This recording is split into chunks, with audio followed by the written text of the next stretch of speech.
خبر شامل کریں گے ناروال سے۔ محمد اشفاق چشتی میواتی اینکر پرسن میو نیوز کی رپورٹ کے مطابق صدائے میو فورم کے زیر اہتمام شہدائے میوات کانفرنس کا انعقاد گاؤں دھمتھل ضلع ناروال کے ایک نجی شادی ہال میں کیا گیا۔ شہید میوات محمد اجمل خان میو کی 19ویں برسی کے موقع پر شہید محمد اجمل خان میو سمیت میو برادری کے تمام شہداء کو خراج عقیدت و خراج تحسین پیش کرنے اور ان کو اصالِ ثواب کرنے کے لیے قرآن خوانی کی گئی اور ان کی بخشش و مغفرت کے لیے خصوصی دعائیں کی گئیں۔ شہدائے میوات کانفرنس میں کثیر تعداد میں معززین برادری و دیگر معززین نے شرکت کی، جن میں ضلع لاہور سے جماعت اسلامی کے MPA کے ٹکٹ ہولڈر اور پاکستان میواتی قومی تحریک پنجاب کے صدر چودھری عثمان غنی میو، بانی میو لائز فورم پاکستان چودھری ارشد خان میو ایڈوکیٹ، نمبردار چودھری طاہر خان میو اور خادم میوات و صحافی محمد اشفاق چشتی میواتی نے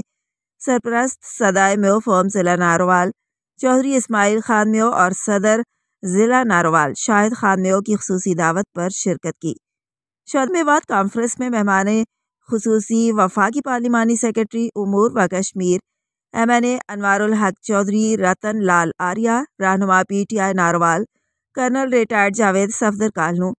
کوآرڈینیٹر میو تنظیمات council colonel retired Muhammad Ali Meo, chief editor صدائے میو اخبار حافظ سلمان طارق میو، چودھری نثار میو ایڈوکیٹ، فلک شیر ایڈوکیٹ، طارق جمیل ایڈوکیٹ، صدائے میو فورم لاہور کے مرکزی صدر چودھری نعیم حنیف میو ایڈوکیٹ، جنرل سیکرٹری پروفیسر سرفراز احمد میو، سرپرست سحر اقبال میو، چودھری ارشد خان ایڈوکیٹ، چودھری طاہر اسلام میو، کیپٹن آذر حسین میو، چودھری صابر حسین بلّہ میو، مرتضیٰ خان میو، ڈاکٹر سعید احمد میو، پاکستان میو اتحاد کے مرکزی سینئر وائس چیئرمین جناب شمس العارفین میو، وائس چیئرمین حاجی عبدالحکیم میو، نائب صدر محمد الیاس نکا میو، مرکزی رہنما ممتاز شفیق میو، مرکزی جنرل سیکرٹری غلام نبی میو ایڈوکیٹ، نثار احمد میو، راشد حسین میو اور حافظ محمد آصف میو سمیت دیگر نے شرکت کی۔ مہمانوں کی آمد پر معززین ناروال کی جانب سے مہمانوں کا پرتپاک استقبال کیا گیا، پھولوں کے ہار اور پتیاں نچھاور کی گئیں۔ مختلف معززین نے اپنے اپنے خیالات کا اظہار بھی کیا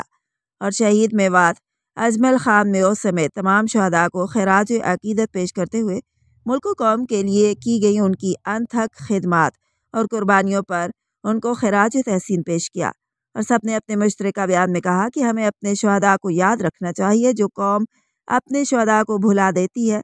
تاریخ انہیں بھی بھلا دیتی ہے۔